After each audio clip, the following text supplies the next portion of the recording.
El objetivo de esta clase será comprender el rol de los sistemas nerviosos y endocrinos en las respuestas adaptativas del organismo frente a los cambios en su estado de equilibrio hídrico, es decir, de su homeostasis hídrica.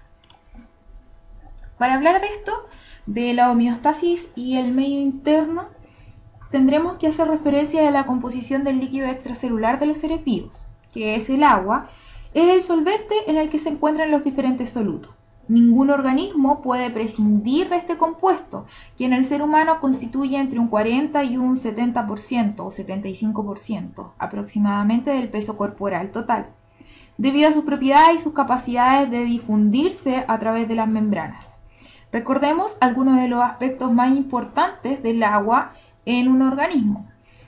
Como buen disolvente, permite que se mantenga activo el metabolismo debido a que favorece el encuentro de reactantes y la formación de productos. Además, disuelve las sustancias de desecho que serán eliminadas con la orina.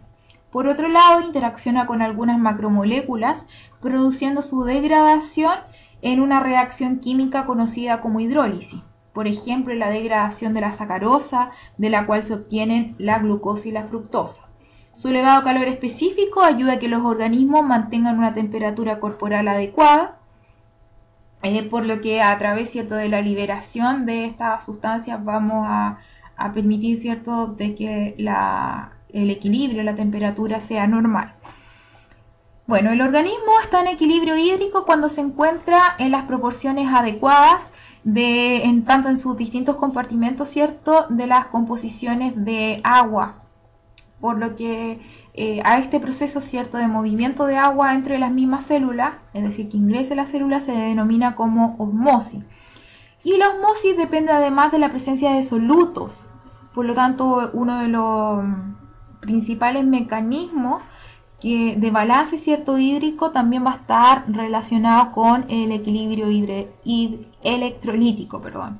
Los electrolitos, como sabemos, son minerales que poseen carga eléctrica, que están presentes en el medio interno y que cumplen diferentes funciones. Por ejemplo, pueden ser esenciales, ayudan también al equilibrio de ácidos y bases, permiten la existencia de gradientes de potencial y de potenciales de acción. También van a participar en el control de la secreción de algunas hormonas y también de algunos neurotransmisores.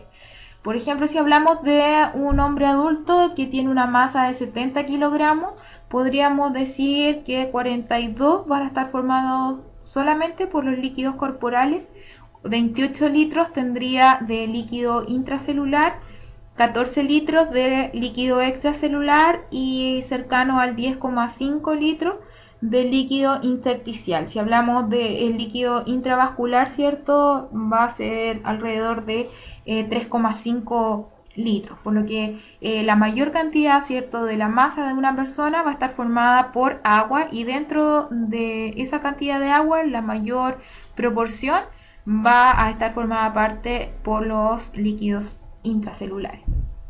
Bueno, en un adulto la mayor parte del agua que diariamente obtiene, ¿cierto?, su cuerpo es aquella que se absorbe en el tubo digestivo, proveniente de los líquidos ingeridos, alrededor de 1,6 mililitros de los alimentos y cerca de 700 más o menos. Otros orígenes, ¿cierto?, del agua es metabólico, es decir, que el agua resultante de las reacciones químicas corporales que alcanzan alrededor de unos 200 ml. Por lo tanto, para mantener el volumen de agua corporal, la pérdida de este solvente debe ser igual a la ganancia, considerando que se pierden alrededor de 1,5 litros de agua en la orina y 500 ml a través del sudor de la piel, otros 300 por la expiración y 200 en las heces fecales. Pero ¿cómo nuestro organismo va a saber, ¿cierto?, cuando ha disminuido la concentración de agua y por lo tanto requiere, ¿cierto?, de agua para no deshidratarse? Bueno, es muy simple. En el caso de nuestro organismo, cuando comienzan a bajar las concentraciones de agua, no sé, por ejemplo, hemos tomado menos agua que la indicada, pero de igual forma estamos liberando agua a través de los procesos que mencionamos anteriormente, por lo tanto se va a producir un desbalance hídrico. En este caso, producto de este desbalance, va a disminuir la cantidad de saliva, Por lo tanto, se va a producir sequedad en las mucosas tanto oral y faríngea. Ya cuando nosotros tenemos sed decimos, hoy tengo la boca seca. Aumenta la presión osmótica sanguínea, lo que estimula a los hormoreceptores del hipotálamo. Ocurre también un descenso del volumen de la sangre y por tanto de la presión sanguínea. Por lo tanto, cuando ya estamos, ¿cierto?, con muy bajas concentraciones de agua, la presión sanguínea también va a disminuir. Debido a esto, ciertas células de los riñones van a producir una enzima llamada renina, provocando el aumento de la hormona angiotensina 2, que uno de los efectos, ¿cierto?, es estimular al centro hipotalámico de la sed. Entonces, en este caso, ¿cierto?, se van a activar los hormoreceptores del hipotálamo, porque va a aumentar la presión osmótica sanguínea, es decir, la cantidad de agua en la sangre. Recuerden que también disminuye la cantidad de saliva. Y por otra parte, en el caso de los riñones se va a liberar la hormona renina, ¿cierto?, que actúa frente a lo que es el hipotálamo, para enviar la señal al hipotálamo de que ya, ¿cierto?, está bajando a un nivel mucho mayor el volumen, ¿cierto?, de agua en la sangre. Todo esto va a servir como señal para poder estimular, ¿cierto?, el centro hipotalámico del control de la sed.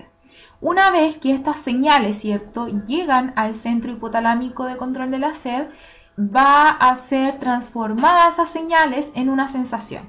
Y esa sensación será la sensación de sed. Por lo tanto, cuando este organismo ya genera una respuesta frente a ese desequilibrio de las concentraciones de agua, comienza la sensación de sed y por lo tanto la persona ingerirá líquidos.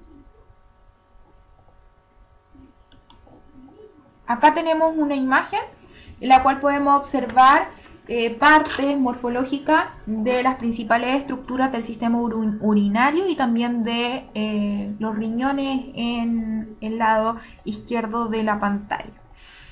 Bueno, haciendo como un análisis general de los riñones, podemos decir que los riñones son los órganos encargados de filtrar el plasma sanguíneo para eliminar los desechos metabólicos que son tóxicos para el organismo.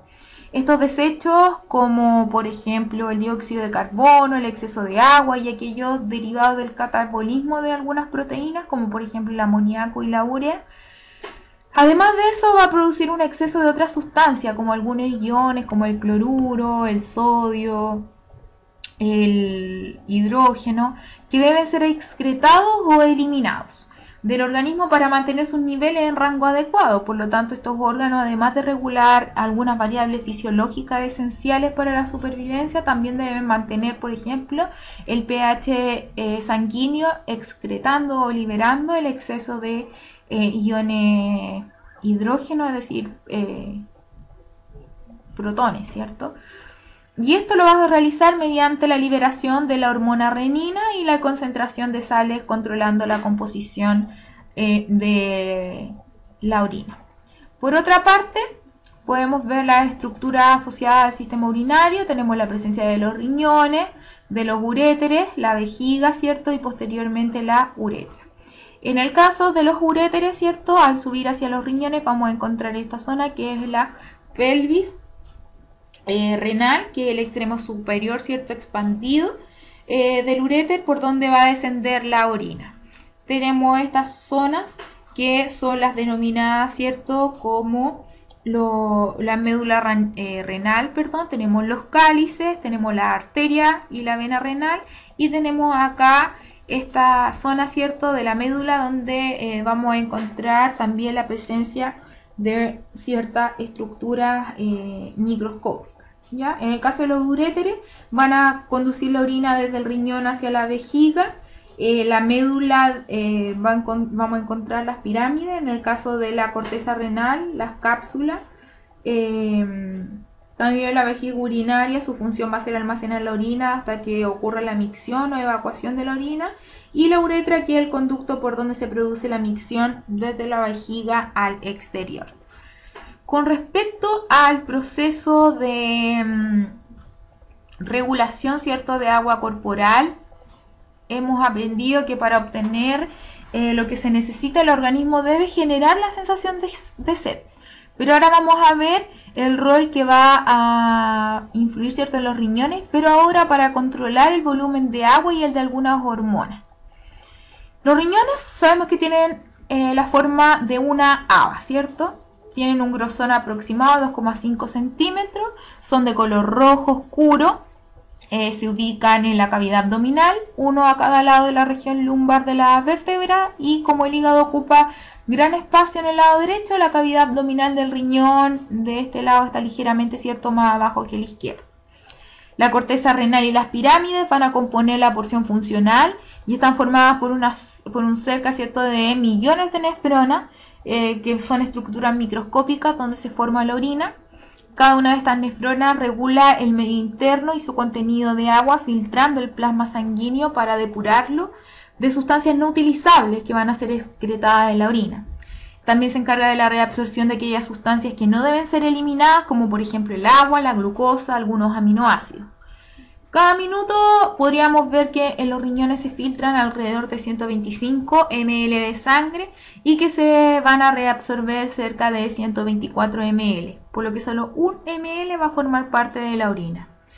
En condiciones normales, la cantidad de orina que una persona sana elimina diariamente se mantiene dentro de un rango. Sin embargo, existen factores que pueden alterar esta cantidad, frente a lo cual el organismo responde mediante la homeostasis hidrosalina para mantener el volumen adecuado por la acción del sistema nervioso endocrino. Acá vamos a observar un esquema, ¿cierto?, de cómo se va ahora a regular un aumento en las concentraciones. Por ejemplo, el hipotálamo va a estimular en este caso a la hipófisis a través de sus osmoreceptores. Por ejemplo, los osmoreceptores del hipotálamo van a detectar la hipermolaridad. Eso quiere decir que va a existir un aumento, ¿cierto?, o un balance negativo de agua, por lo tanto va a existir una mayor concentración de soluto y menor concentración de solvente, que en este caso va a ser el agua. Los varoreceptores se van a activar cuando disminuye el volumen sanguíneo debido a una hemorragia, por ejemplo, una diarrea o la sudoración excesiva. Por lo tanto, a través de estos mecanismos, el hipotálamo va a capturar esas señales y va a enviarla hacia la hipófisis. En este caso, la hipófisis va a activar a la neurohipófisis, que va a ser la encargada de secretar la hormona antidiurética o vasopresina. Esta hormona antidiurética o vasopresina va a actuar frente, ¿cierto?, a los nefrones para aumentar la reabsorción de agua y compensar el exceso de concentración de fluido extracelular.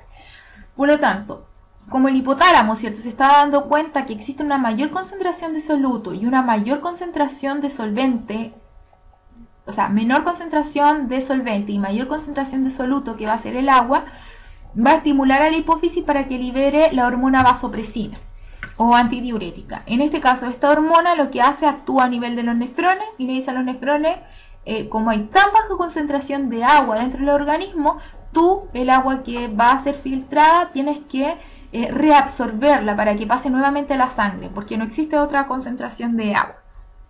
Por lo tanto, en el momento de miccionar, la orina va a tener menor volumen porque va a tener menor cantidad de agua, la mayor cantidad de agua se va a filtrar, ¿cierto?, en los nefrones, y va a tener también una mayor concentración. En el caso de la secreción, por ejemplo, de la hormona antidiurética en un individuo con balance positivo de agua, si presenta hipervolemia, ¿cierto?, o sufre una disminución de la concentración normal de sodio, lo que vamos a ver es que este proceso va a realizarse de forma inversa.